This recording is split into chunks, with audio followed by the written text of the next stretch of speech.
is good. As Green hits a three. Shot clock at 4. Green again. And I don't come into the game saying, oh, I have to shoot a lot more. Like, that's not me. That's not what I do for this team. Draymond Green for 3. Puts it in. Draymond Green lighting it up.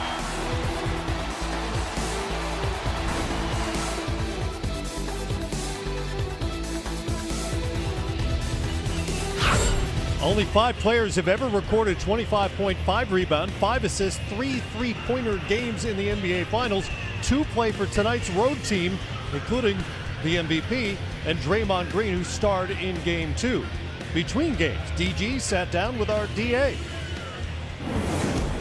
Do you think there really is a counter in terms of X's and O's that they can do to get them back in this series? I mean, I think there's always adjustments to be made, and I'm sure that they've, watched the tape and, come up with some adjustments that they're going to make.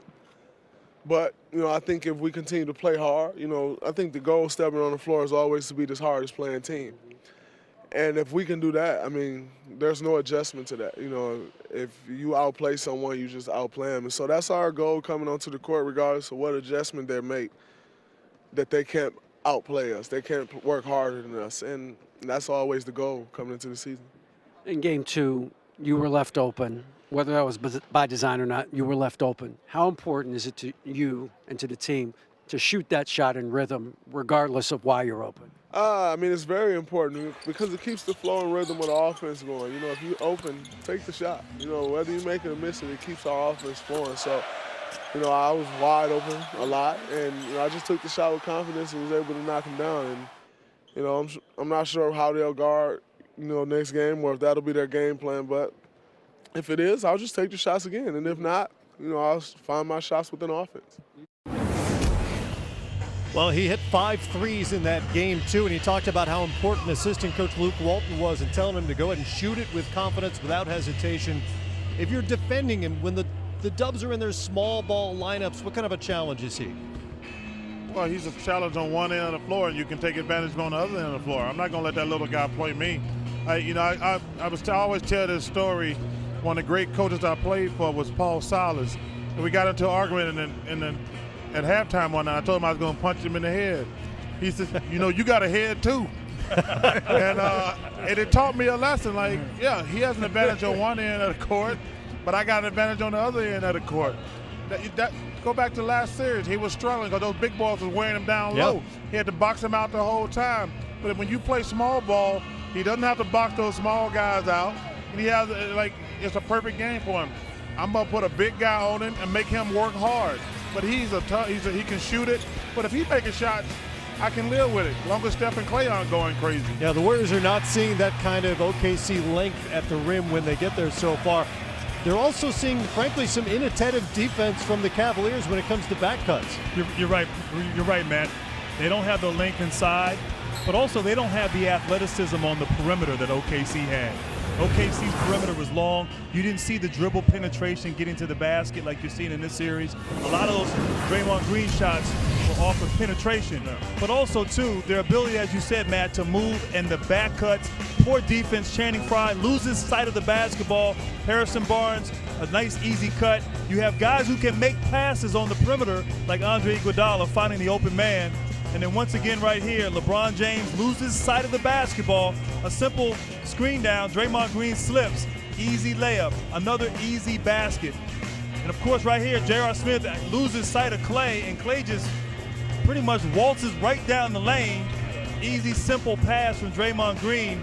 Those are 3 possessions where Golden State just got easy baskets because of poor defensive execution. You can't give up those kind of baskets. Those are 3 of the worst defensive players I've ever seen. I'm with you, Chuck. Reason why is there's nothing tricky. Nothing. You got to chuck a guy, maybe you get some fouls, but also it's just, hey, we got to also say, hey, we got to play some defense. Yeah. You got to guard your man, and if you beat, I got to trust that you and Grant going to have my back, and then we got to be in full rotation. But Smitty, that's the thing when guarding teams that have movement. You're constantly paranoid on defense. The guys are turning their head because there's so much movement on the offensive end of Golden State that they're getting easy What baskets. I love about that, Grant, you said it right, but there's also, you have to be a basketball player. There's some guys that's moving and he can't shoot. I'm not going to move out there with him. Right. Common sense. But, You gotta but, have some but common also, sense. if you look at a couple of those plays, there's like I wasn't a good defender. I'm not going to fake that. But I know that the ball on this side of the court, if a guy going to make a cut, he's not going to cut toward the ball. He got to cut on the other side. I mean, some of that stuff, you're like, come on, man, that can't happen. That just can't happen. Was it terrible? Terrible. Terrible. I mean, the ball is on this side of the court, and he just cut and got 2 layups. If he cuts on the other side, he probably won't even try to make that pass. And I go back to Draymond Green. Yes, you're going to leave him open to shoot the 3, but here's a guy that can play. If he started to get hot, you have to contest. Yeah. And also as a guy that's a passer, for me, Chuck, and granted, you know this, I want some kind of resistance. If you're going to let me pump fake, let you come at me, and a lot of these plays, it's just beating you with hustle and hard work. But when you're going to leave him wide open, this is a contested shot. You live with He that. was feeling right. He was Now, feeling you know right that there. because Yeah, you the left house him, was on fire you then. left him wide open, and they're celebrating. But for me, there's always, hey, that's the guy we'll leave open. Right here with LeBron James. Yes, you're playing off of him. Now you got to come out. Somebody has to help and make him put it on the floor and make the next pass. You can't just give him wide open shots. That was a middle penetration right there. Yes. You can't let somebody drive middle. That's what led to that open shot. Now, you think that, I'm just guessing right now, do you think that at some point the Cavaliers might try zone? No, I don't think so.